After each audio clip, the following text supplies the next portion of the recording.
Leviticus chapter 4. The Lord said to Moses, "Say to the Israelites, when anyone sins unintentionally and does what is forbidden in any of the Lord's commands, if the anointed priest sins, bringing guilt on the people, he must bring to the Lord a young bull without defect as a sin offering for the sin he has committed. He is to present the bull at the entrance to the tent of meeting before the Lord. He is to lay his hand on its head and slaughter it there before the Lord. Then the anointed priest shall take some of the bull's blood and carry it to the tent of meeting. He is to dip his finger into the blood and sprinkle some of it 7 times before the Lord in front of the curtain of the sanctuary. The priest shall then put some of the blood on the horns of the altar of fragrant incense that is before the Lord in the tent of meeting. The rest of the bull's blood he shall pour out at the base of the altar of burnt offering at the entrance to the tent of meeting. He shall remove all the fat from the bull of the sin offering, all the fat that is connected to the internal organs, both kidneys with the fat on them near the loins, and the long lobe of the liver which he will remove with the kidneys, just as the fat is removed from the ox sacrificed as a fellowship offering. Then the priest shall burn them on the altar of burnt offering. But the hide of the bull and all its flesh, as well as the head and legs, the internal organs and the intestines, that is all the rest of the bull, he must take outside the camp to a place ceremonially clean, where the ashes are thrown, and burn it there in a wood fire on the ash heap. If the whole Israelite community sins unintentionally, and does what is forbidden in any of the Lord's commands, even though the community is unaware of the matter, when they realize their guilt and the sin they committed becomes known, the assembly must bring a young bull as a sin offering and present it before the tent of meeting. The elders of the community are to lay their hands on the bull's head before the Lord, and the bull shall be slaughtered before the Lord. Then the anointed priest is to take some of the bull's blood into the tent of meeting. He shall dip his finger into the blood and sprinkle it before the Lord 7 times in front of the curtain. He is to put some of the blood on the horns of the altar that is before the Lord in the tent of meeting. The rest of the blood he shall pour out at the base of the altar of burnt offering at the entrance to the tent of meeting. He shall remove all the fat from it and burn it on the altar, and do with this bull just as he did with the bull for the sin offering. In this way the priest will make atonement for the community, and they will be forgiven. Then he shall take the bull outside the camp and burn it as he burned the first bull. This is the sin offering for the community. When a leader sins unintentionally and does what is forbidden in any of the commands of the Lord his God, when he realizes his guilt and the sin he has committed becomes known, he must bring as his offering a male goat without defect. He is to lay his hand on the goat's head and slaughter it at the place where the burnt offering is slaughtered before the Lord. It is a sin offering. Then the priest shall take some of the blood of the sin offering with his finger, and put it on the horns of the altar of burnt offering, and pour out the rest of the blood at the base of the altar. He shall burn all the fat on the altar as he burned the fat of the fellowship offering. In this way the priest will make atonement for the leader's sin, and he will be forgiven. If any member of the community sins unintentionally, and does what is forbidden in any of the Lord's commands, when they realize their guilt and the sin they have committed becomes known, they must bring as their offering for the sin they committed a female goat without defect. They are to lay their hand on the head of the sin offering and slaughter it at the place of the burnt offering. Then the priest is to take some of the blood with his finger and put it on the horns of the altar of burnt offering, and pour out the rest of the blood at the base of the altar.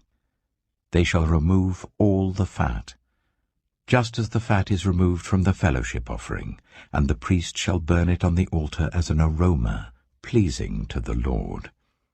In this way, the priest will make atonement for them, and they will be forgiven. If someone brings a lamb as their sin offering, they are to bring a female without defect. They are to lay their hand on its head and slaughter it for a sin offering at the place where the burnt offering is slaughtered. Then the priest shall take some of the blood of the sin offering with his finger and put it on the horns of the altar of burnt offering and pour out the rest of the blood at the base of the altar.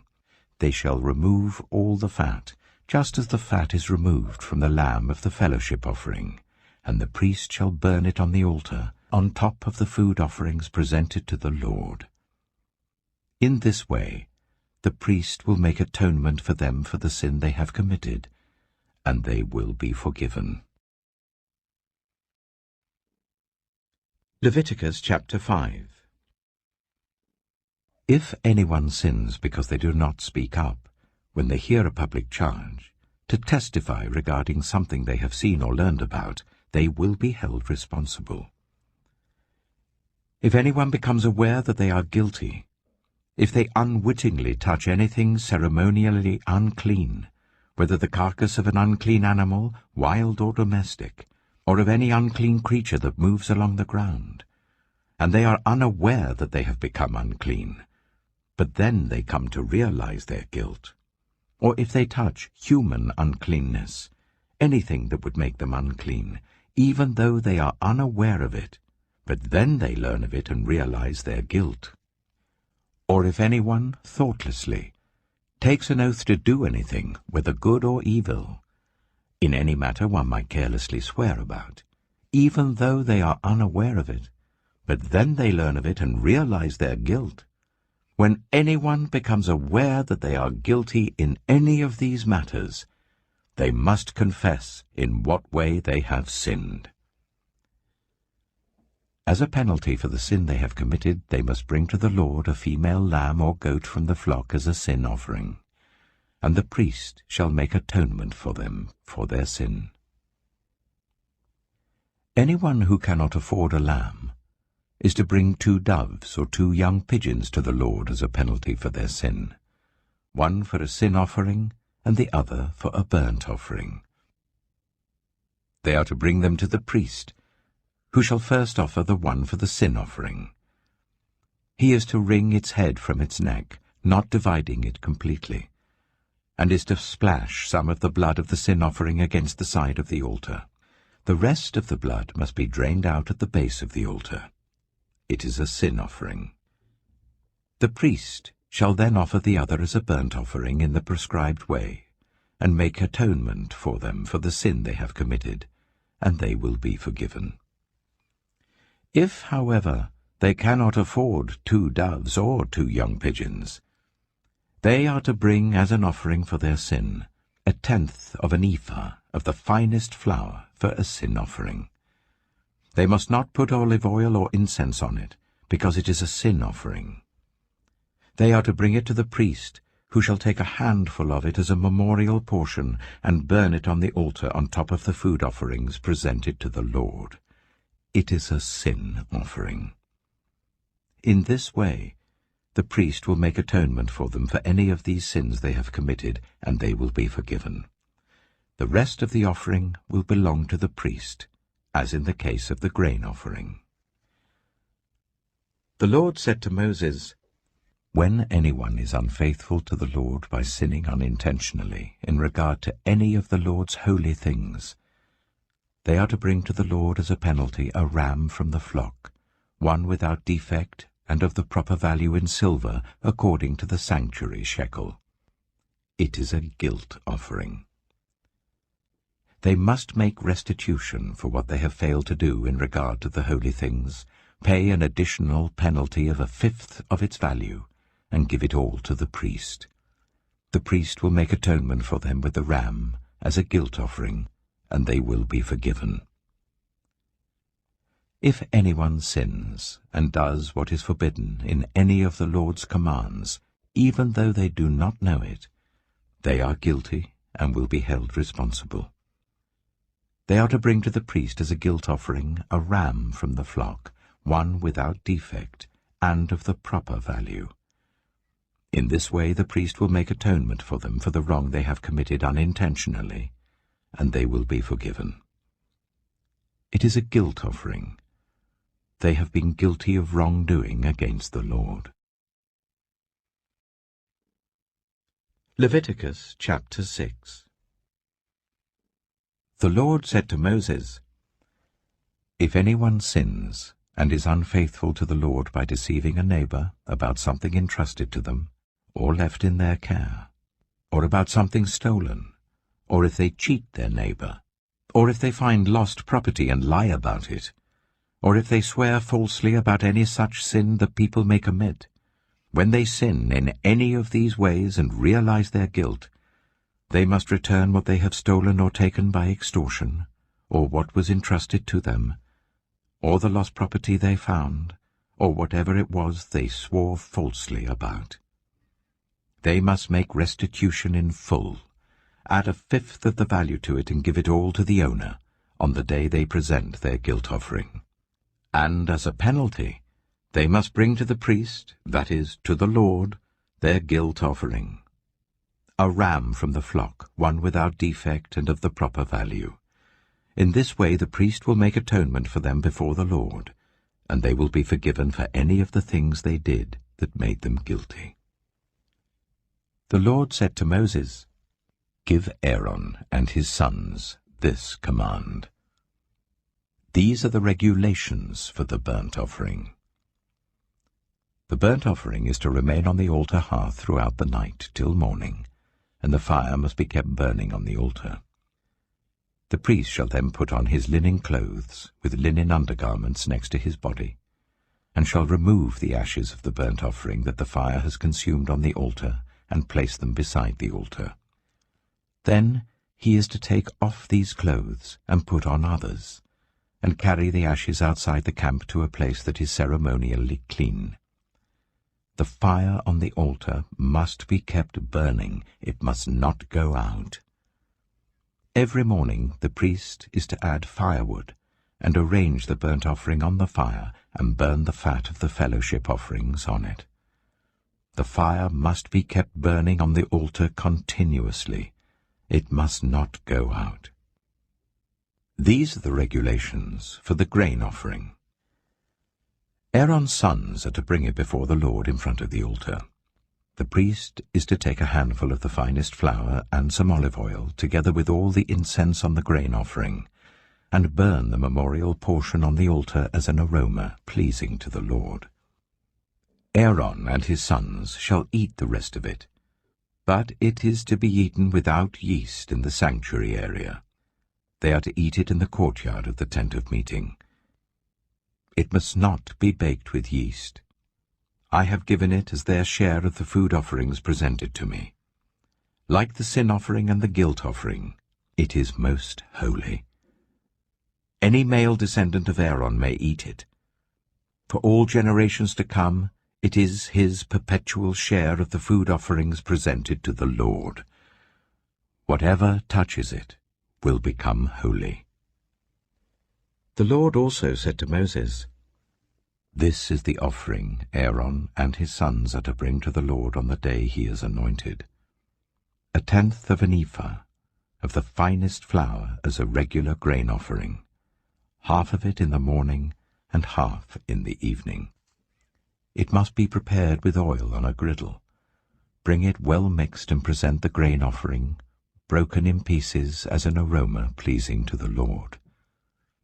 The son who is to succeed him as an anointed priest shall prepare it. It is the Lord's perpetual share and is to be burned completely. Every grain offering of a priest shall be burned completely. It must not be eaten." The Lord said to Moses, "Say to Aaron and his sons, these are the regulations for the sin offering. The sin offering is to be slaughtered before the Lord in the place where the burnt offering is slaughtered. It is most holy. The priest who offers it shall eat it. It is to be eaten in the sanctuary area, in the courtyard of the tent of meeting. Whatever touches any of the flesh will become holy, and if any of the blood is spattered on a garment, you must wash it in the sanctuary area. The clay pot that the meat is cooked in must be broken, but if it is cooked in a bronze pot, the pot is to be scoured and rinsed with water. Any male in a priest's family may eat it. It is most holy. But any sin offering whose blood is brought into the tent of meeting to make atonement in the holy place must not be eaten. It must be burned. The wrath of God is being revealed from heaven against all the godlessness and wickedness of people who suppress the truth by their wickedness. Since what may be known about God is plain to them, because God has made it plain to them. For since the creation of the world, God's invisible qualities, his eternal power and divine nature, have been clearly seen, being understood from what has been made, so that people are without excuse. For although they knew God, they neither glorified him as God, nor gave thanks to him, but their thinking became futile and their foolish hearts were darkened. Although they claimed to be wise, they became fools, and exchanged the glory of the immortal God for images made to look like a mortal human being, and birds and animals and reptiles. Therefore God gave them over in the sinful desires of their hearts to sexual impurity, for the degrading of their bodies with one another. They exchanged the truth about God for a lie, and worshipped and served created things rather than the Creator, who is forever praised. Amen. Because of this, God gave them over to shameful lusts. Even their women exchanged natural sexual relations for unnatural ones. In the same way, the men also abandoned natural relations with women and were inflamed with lust for one another. Men committed shameful acts with other men and received in themselves the due penalty for their error. Furthermore, just as they did not think it worthwhile to retain the knowledge of God, so God gave them over to a depraved mind, so that they do what ought not to be done. They have become filled with every kind of wickedness, evil, greed, and depravity. They are full of envy, murder, strife, deceit, and malice. They are gossips, slanderers, God-haters, insolent, arrogant, and boastful. They invent ways of doing evil. They disobey their parents. They have no understanding, no fidelity, no love, no mercy. Although they know God's righteous decree that those who do such things deserve death, they not only continue to do these very things, but also approve of those who practice them.